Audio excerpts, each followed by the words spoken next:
அழிக்க இன்னொரு தீய சக்தி மறு உருவம் எடுத்தது. எங்க பார்த்தாலும் நெருப்பு கொழுந்து விட்டு எரிய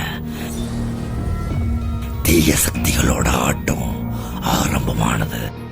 எலிகளோட நிழல்ல மறைஞ்சுக்கிட்டு இருக்கிற அந்த அரக்கு பயம்தான் அவங்களோட ஆயுதம். பயத்தை ஆயுதமா அங்க இன்னொருத்தனும் பயன்படுத்தினான்.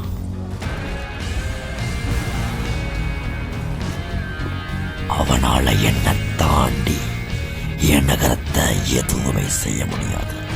அவன் எங்க ஓடி ஒளிஞ்சாலும் அவனை நான் தேடி போய் கொள்வேன்.